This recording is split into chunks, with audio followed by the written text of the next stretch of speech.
எங்கே அவங்கள நம்மளை விட்டுட்டு போயிடுவாங்களோ, உன்னை ஏமாத்திக்கிட்டு இருக்காங்கன்னு தெரியும், கஷ்டப்பட்டுக்கிட்டு இருக்கோன்னு தெரியும். ஆனாலும் இவங்க வச்ச அந்த பாசம் உணர்ச்சிகள் வந்து ஆணாக இருந்தாலும் பெண்ணாக இருந்தாலும் அவர்களுடைய பிம்பத்தை போலியாக வேறொரு ரூபத்தை இவர்களிடம் காட்டுவதால் கடகராசிக்காரங்க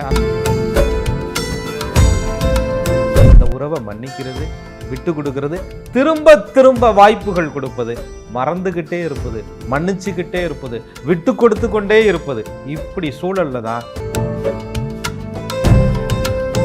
அந்த உறவு தானா தேடி வந்துச்சான்னு தெரியாது. வந்ததுக்கு அப்புறம் அதீத பாசத்தினால நம்மளே சேர்த்து. கடகராசிக்காரர்கள் நீர் தத்துவ ராசின்னு சொல்லுவாங்க. கடல் மேல் இருக்கிற கட்டுமரம் மாதிரி ஸ்ட்ராங்கா இருக்கணுமே தவிர கேது முழுமையடையாத ஆசைகள், இவங்க காட்டக்கூடிய அன்பு பாசத்துல திருப்தியே அடையாத ஆட்கள், இந்த மாதிரி ஆட்கள் தான் கடகராசிக்காரர்களை மனசு வந்து மூட் ஸ்விங்னு சொல்றாங்கல்ல, மாறிக்கிட்டே இருக்கும். ஏன்னா கடகத்தை பொறுத்தவரையும் அப்சர்வேஷன் ஜாஸ்தி, சென்சிட்டிவிட்டி ஜாஸ்தி.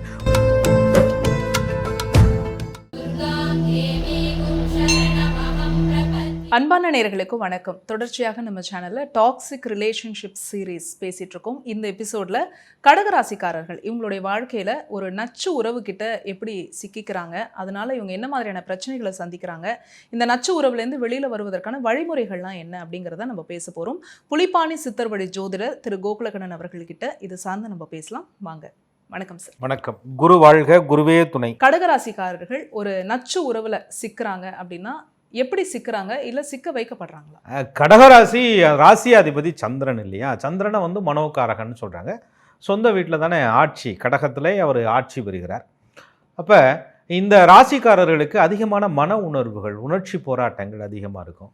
அது மாதிரி குடும்ப பாசம், அந்த பின்னி பிணைகணுங்கிற அந்த இணைப்புகள் அது வந்து அதிகமாக இருக்கும். அதனால் இந்த தாய்மை ராசி அப்படிங்கிறதுனால அதே மாதிரி நினைவுகள் அதிகமாக இருக்கும். பழைய நினைவுகள், மெமரிஸ், நம்ம கடந்து வந்த பாதை, வாழ்ந்துக்கிட்டு இருக்கிற விதம், காலையில் நடந்த நிகழ்வுகளை கூட நைட்டு தூங்க வரையும் அசை போட்டுக்கிட்டே இருக்கிறது, மறுநாள் நினச்சிக்கிட்டே இருக்கிறது. இது மாதிரி தன்னுடைய நினைவுகளுக்கு, தன்னுடைய மனதிற்கு ரொம்ப முக்கியத்துவம் கொடுக்கக்கூடிய ஒரு ராசியாக கடகராசிக்காரர்கள் இருப்பாங்க. சென்சிட்டிவ் ராசின்னு சொல்வது உண்டு. சாஃப்டான நேச்சர் கொண்ட ஒரு ராசிக்காரர்கள் அப்படின்னு. இவங்க ஈஸியாக ஒரு தொட்ட ஒரு டாக்ஸிக்கில் சிக்கிக்கிற இந்த மாதிரி ஆளுகளெல்லாம் ஒரு கடினமானவர்கள், வாய் பேச தெரிந்தவர்கள், கோபக்காரர்கள், பிடிவாதக்காரர்கள், அடக்கி ஆள்பவர்கள். இவங்கள்ட்ட ஒருத்தர் நெருங்கி அவங்கள பயன்படுத்துறதுக்கு கொஞ்சம் அஞ்சுவாங்க ஆரம்பத்தில். அவங்களுமே சில நேரங்களில் சிக்கிக்கு வருவது உண்டு. ஆனால் கடகராசிக்காரங்கள் அதை பார்க்கும்போது இவங்க ஒன்றும் பண்ணிட மாட்டாங்க. ரொம்ப ஈஸியாக அவங்கள ஏமாத்திடலாம். ரொம்ப வந்து சென்சிட்டிவ் பர்சனாக இருக்காங்க, உணர்ச்சிகளுக்கு முக்கியத்துவம் கொடுக்குறாங்க.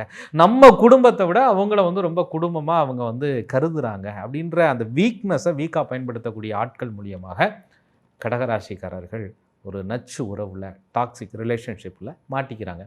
இதில் கடகராசிக்காரர்கள் ஒரு ஃபேமிலியாக கொத்து கொத்தாக மாட்டிக்கிறதும் உண்டு. தான் மாட்டினது மட்டும் இல்லாமல் அம்மா, அப்பா, அக்கா எல்லாரையும் இன்ட்ரடியூஸ் பண்ணி விட்டு கடைசியில் அந்த உறவுகிட்ட இருந்து வெளியில் வர முடியாமல் அவங்க படுத்துகிற பாட்டில் இவங்க வாழ்க்கையில் ரொம்ப மன நிம்மதியை இழந்து, மனோகாரகன் என்று சொல்லக்கூடிய சந்திரன் இவர்களை சொந்த வீடுன்னு கூட பார்க்காம போட்டு பாடாப்படுத்தி, அந்த ராசின்னு சொல்லக்கூடிய சந்திரனுக்கு பகை கிரகம் என்று சொல்லக்கூடிய ராகு கேதுக்கள் இணைவு ஏற்படும் பொழுது, அல்லது சந்திரனுக்கு நேர் எதிர் துருவத்திலேருந்து ராகு கேதுகள் பார்க்கும் பொழுது, அவங்களுடைய தசாபுத்தி காலங்கள் நடக்கும் பொழுது இந்த ராசிக்காரர்கள் படக்கூடிய மன பயம் இருக்கே, பதற்றம் இருக்கே, சொல்லி மாளாதுன்னு சொல்லுவாங்க.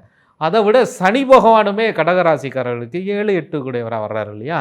அப்போ அட்டமாதிபதியாக வரும் பொழுது ஒரு மன பயம், எங்கே அவமானப்பற்றுவோமோ, துன்பப்பற்றுவோமோ, விலகிடுவோமோ, பிரிஞ்சுருவோமோ. ஏற்கனவே நீங்கள் வந்து ஒரு மோசமான உறவுகளுக்குள்ளே சிக்கி தவிச்சுக்கிட்டு இருக்கீங்க, அதை கூட காப்பாற்றணும்னு நினைக்கிற ஒரு இன்னசென்ட் ஃபேஸ் தான் அந்த கடகராசிக்காரர்கள். கடகராசிக்காரர்கள் வந்து அதீதமான அன்பை காட்டிக்கிட்டே இருக்காங்க. தொடர்ச்சியாக அந்த அன்பு காட்டிகிட்டே இருக்கும்போது அந்த அன்புக்கு எல்லாருமே அடிமை தானே சார் ஆவாங்க. ஆனால் இந்த நச்சு உறவில் இருக்கக்கூடியவங்க ஏதாவது ஒரு பொழுதுலையாவது இவங்களுடைய அன்பை வந்து புரிஞ்சுப்பாங்களா? அதாவது இவங்களுக்கு வந்து நல்ல கிரக அமைப்புகள் இருக்கும் பொழுது இவங்க காட்டக்கூடிய அன்புக்கு எப்பேற்பட்டாலுமே அடிமையாகித்தான் ஆகணும். ஆனால் இந்த சந்திரன் பாதிக்கப்பட்டு இருக்கும் பொழுது அளவுக்கு மீறிய அமுதமும் நஞ்சாகுன்னு சொல்லுவாங்க இல்லையா? இவங்க அதிகமாக காட்டக்கூடிய அந்த பாசத்தில் அவங்க எதிர்தரப்பினர் அட்வான்டேஜ் அதிகமாக எடுத்துக்கிட்டு இவங்களை இழிச்சாவாய்த்தனமாக நினைக்கிறது, இவங்களை அதிகமாக வந்து யூஸ் பண்ணிக்கிறது. இவ்வளோ கேர் பண்ணுறாங்க, இவ்வளோ கொடுக்குறாங்கன்னு சொல்லிட்டு பாசமெல்லாம் வளர்றது கிடையாது. இன்னமும் எவ்வளோ வேணாலும் பயன்படுத்திக்கலாம் அப்படின்னு நினைக்கக்கூடிய சூழல் உருவாகுது. அதனால தான் சொல்லுவாங்க ராகு மாயை கிரகம் அப்படின்னு சொல்கிறது. பத்தாது, இன்னும் பத்தாது, இன்னும் பத்தாது, இன்னும் வேணும், இன்னும் வேணும், இன்னும் வேணும்னு சொல்கிறது. கேது முழுமையடையாத ஆசைகள், இவங்க காட்டக்கூடிய அன்பு பாசத்தில் திருப்தியே அடையாத ஆட்கள். இந்த மாதிரி ஆட்கள் தான் கடகராசிக்காரர்களை மிஸ்யூஸ் பண்ணக்கூடிய ஆட்களாக மாறிடுவாங்க. அந்த ரிலேஷன்ஷிப்பு ஆரம்பத்தில் பார்த்தீங்கன்னு சொன்னால் ரொம்ப பாசமாக தான் ஆரம்பிக்கும். இவங்க ரொம்ப பாசம் கொடுக்கறதுக்கான வாய்ப்புகள் அவங்க உருவாக்கிக்கிட்டே இருப்பாங்க. எனக்கு வேற ஆள் இல்லை, ஆறுதல் இல்லை, நான் அனாதை, என் கூட யாரும் இல்லை, நான் யாரு கூடயும் பிறக்கலை, எனக்கு அவங்க பார்க்கல இவங்க பார்க்கல, இருந்தும் பிரயோஜனம் இல்லை, நான் வாழ்கிறதே வேஸ்ட்டு, எனக்காக யாருமே இந்த உலகத்தில் இல்லை, நான் கும்புற சாமி கூட என்னை கை விட்டுருச்சு, இந்த டைலாக்கெல்லாம் பேச கடகராசிக்காரர்கள் அந்த நீர் தத்துவ அமைப்பு கொண்ட ஒரு ராசி, சந்திரனை அம்சமாக கொண்ட ராசி அப்படிங்கிறனால இவங்க மனசை வந்து அவங்க ஈஸியாக கரைச்சிட முடியும். சொல்கிறாங்கல்ல, கரைப்பார் கரைத்தால் கல்லும் கரைகிற மாதிரி கடகராசிக்காரர்கள் எதை வேணாலும் அவங்களுடைய மனநிலை வந்து அவங்க சரி அப்படின்னு நினைக்கக்கூடிய சூழலுக்கு அந்த நச்சு உறவுக்காரர்கள் கொண்டு வந்து விடுவார்கள். கடகராசிக்காரர்கள் ஒரு நச்சு உறவில் இருக்கும்போது ராகு இவங்களை கண்ட்ரோல் எடுப்பார் அப்படின்னு சொன்னீங்க. ஏதோ ஒரு கட்டத்தில் இந்த டாக்ஸிக் ரிலேஷன்ஷிப்பில் தான் இருக்கும் அப்படிங்கிறத கடகராசிக்காரர்கள் உணர்றாங்களா? ராசியாதிபதி சந்திர பகவான் வந்து அந்த ராகு பகவானுடைய எத்தனை டிகிரியில் சேர்ந்துருக்கிறாருங்கிறது ரொம்ப முக்கியம். சந்திர பகவானுடைய நட்சத்திரத்தில் ராகு நின்றாலும், ராகுவோட நட்சத்திரத்தில் சந்திரன் நின்றாலும் அதுவும் ஒரு விதமான குழப்பங்களை உருவாக்கும். நல்ல சுப கிரகங்களுடைய பார்வையில் இருந்தால் இவங்களால உணர முடியும். நல்ல கிரகங்களுடைய பார்வைங்கிறது லக்கண சுவர்கள். அப்படி இல்லைன்னு சொல்லும்போது இவங்க மனசு வந்து மூட் ஸ்விங்குன்னு சொல்கிறாங்கல்ல, மாறிக்கிட்டே இருக்கும். ஏன்னா கடகத்தை பொறுத்தவரையும் அப்சர்வேஷன் ஜாஸ்தி, சென்சிட்டிவிட்டி ஜாஸ்தி. ஒரு விஷயத்தை வந்து உள்வாங்கி கொள்ளக்கூடிய சக்தி கடகம் மாதிரி முடியாது. உணர்வுகளை கடத்தக்கூடிய சக்தி வந்து கடகம் மாதிரி முடியாது. பாசத்தை கொடுக்கக்கூடிய சக்தி கடகம் மாதிரி முடியாது. அப்போ இதை அவங்க எதிராளி பயன்படுத்தி கொள்ளும் பொழுது இவங்க என்ன நினைக்கிறாங்க, குழப்பிக்கிறாங்க, மனசை போட்டு பிதற்றம். ஏன்னா அந்த சந்திரன் வந்து ஒரு மாதிரி பிதற்றிக்கிட்டே இருப்பார். முதல் நாள் வந்து அவங்க ஒரு மாதிரி பேசுவாங்க, இவங்க தப்பானவங்களா தெரியுறாங்க, ஒரு மாதிரி படுத்துகிறாங்க, நம்மளை காயப்படுத்துகிறாங்கன்னு உணர்வாங்க. மறுநாள் அவங்களுடைய பிஹேவியர் வந்து ரொம்ப கோல்டாக இருக்கும்போது நம்ம தான் தப்பாக நினச்சிருக்கோமோ அப்படின்ற மாதிரியான சிந்தனை. அப்போ அந்த சந்திரன் தெளிவாக போகும்போது ராகு அடிக்கிறது. அந்த சந்திரன் சுயத்தை உணரும் பொழுது ராகுபான் இல்லை நல்லவன் தான் அப்படின்னு சொல்லி நம்ப வைக்கிறது. ஆணாக இருந்தாலும் பெண்ணாக இருந்தாலும் அவர்களுடைய பிம்பத்தை போலியாக வேறொரு ரூபத்தை இவர்களிடம் காட்டுவதால் கடகராசிக்காரங்க அந்த மனமாற்றம் அப்படிங்கிற விஷயம் ஏகுவாக இவங்களுக்கு அடிக்கடி மாறிக்கிட்டே இருக்கிற காரணத்தினால அதிலிருந்து வெளியில் வர முடியாமல், ஏன்னா கடகங்கிறது சரராசி இல்லையா, சிந்தனை ஓடிக்கிட்டே இருக்குது இல்லையா, அப்போ அதில் சிக்கி தவிப்பாங்க.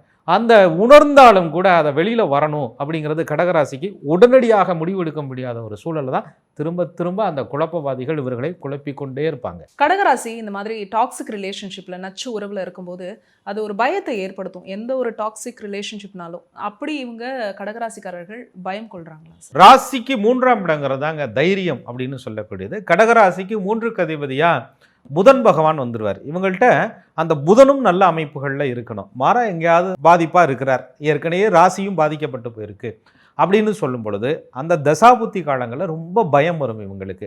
எங்கே அவங்கள நம்மளை விட்டுட்டு போயிடுவாங்களோ, உன்னை ஏமாற்றிக்கிட்டு இருக்காங்கன்னு தெரியும், கஷ்டப்பட்டுக்கிட்டு இருக்கோன்னு தெரியும், ஆனாலும் இவங்க வச்ச அந்த பாசம் உணர்ச்சிகள் வந்து இவங்களை வந்து அதை விட்டு வெளியில் வர முடியாமல், அதாவது சொல்லுவாங்கள்ல, பசுவை கட்டி போட்டுட்டு சாப்பாடு விட்டுட்டுருக்காங்க ஐயா அப்படின்ற மாதிரி தன் காலை தானே கட்டி கொண்டு அந்த உறவை மன்னிக்கிறது, விட்டு கொடுக்கறது, திரும்ப திரும்ப வாய்ப்புகள் கொடுப்பது, மறந்துக்கிட்டே இருப்பது, மன்னிச்சுக்கிட்டே இருப்பது, விட்டு கொடுத்து கொண்டே இருப்பது, இப்படி சூழலில் தான் பயந்துக்கிட்டே இருப்பாங்களே தவிர எங்கே போயிடுவாங்களோ, எங்கே விட்டுட்டு போயிடுவாங்களோ, எங்கே நம்ம பிரிஞ்சுருவோமோ, பாச போராட்டங்கள். இது வந்து கடகராசிக்காரர்களுடைய உணர்ச்சிகளை அதிகமாக தூண்டி சந்திரன் வந்து எக்கு தப்பாக பாதிப்புகளில், அதுவும் சனி பார்வையிலலாம் சந்திரன் உட்கார்ந்துருந்தாருன்னு சொன்னால் இவங்க முடிவை இவங்களே மாற்றி மாற்றி எடுக்க வேண்டிய நிர்பந்தத்திற்கு கடகராசிக்காரர்கள் நிச்சயமாக தள்ளப்படுவாங்க.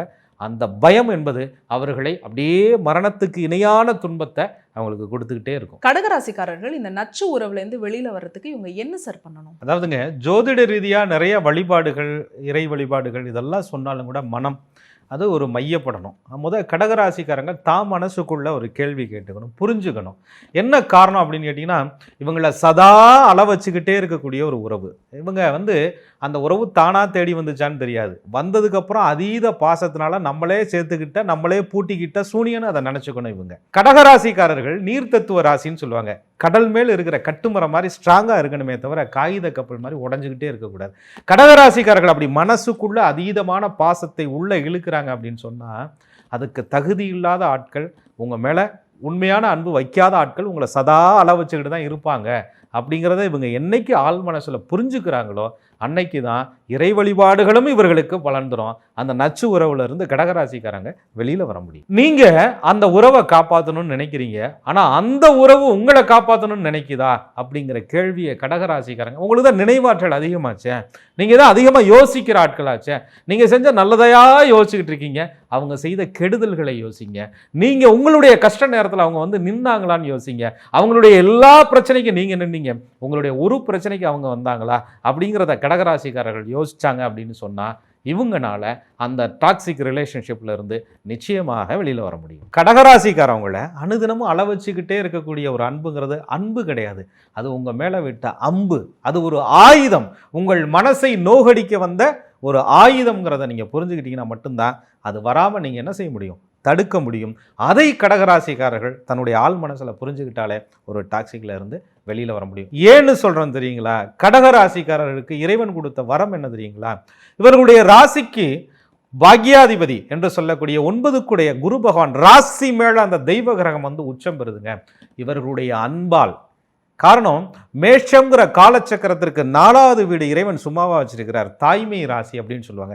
இந்த அன்பால சகல உலகத்தையும் கட்டுப்படுத்தக்கூடிய ஒரு சக்தி, ஏன்னா அன்பு நினைச்சா எந்த எல்லை வரையும் போகுங்க, அப்படி ஒரு சக்தியை கடகராசிக்காரர்களுக்கு இறைவன் கொடுத்திருக்கிறார். அதனால நீங்கள் நேசித்ததை விட நீங்கள் நேசிச்சுக்கிட்டே இருக்கக்கூடிய இந்த பிரபஞ்சம் என்பது உங்களை ஒரு நாள் நிச்சயம் நேசிக்கும், நல்லவர்களை அறிமுகப்படுத்தும். அதனால ஒரு நபருக்காக, ஒரு குடும்பத்திற்காக உங்கள் மனசை அளவச்சுக்கிட்டே இருக்கிறத விட இறைவன் அருள் பெற்ற குரு உச்சம் பெறக்கூடிய கடகராசிக்காரர்கள் இறைவன் மேலே அந்த அன்பு பாசத்தை வச்சா நிச்சயமாக நச்சு உறவிலிருந்து வெளியில வரலாம். கடகராசிக்காரர்கள் ஒரு நச்சு உறவுல இவங்க வாழ்க்கையில எப்படிலாம் சிக்கிறாங்க, அவங்க என்ன மாதிரியான பிரச்சனைகள் இதனால உங்களுக்கு வருது, இதுலேருந்து வெளியில வருவதற்கான வழிமுறைகள் ரொம்ப அற்புதமா சொன்னீங்க. அடுத்ததாக சிம்ம ராசிக்காரர்களுடைய இந்த டாக்ஸிக் ரிலேஷன்ஷிப் பத்தி நம்ம பேசலாம் சார். மிக்க நன்றி. மிக்க நன்றி. குரு வாழ்க, குருவே துணை. என்ன நேர்களே, கடகராசியில பிறந்த நீங்க உங்களுடைய வாழ்க்கையில ஒரு நச்சு உறவுல எப்படி சிக்கிக்கிறீங்க, இதுல இருந்து வெளியில வருவதற்கு என்ன மாதிரியான வழிமுறைகள் அப்படிங்கறத இந்த எபிசோட்ல நீங்க கேட்டு தெரிஞ்சுட்டு இருந்திருப்பீங்க.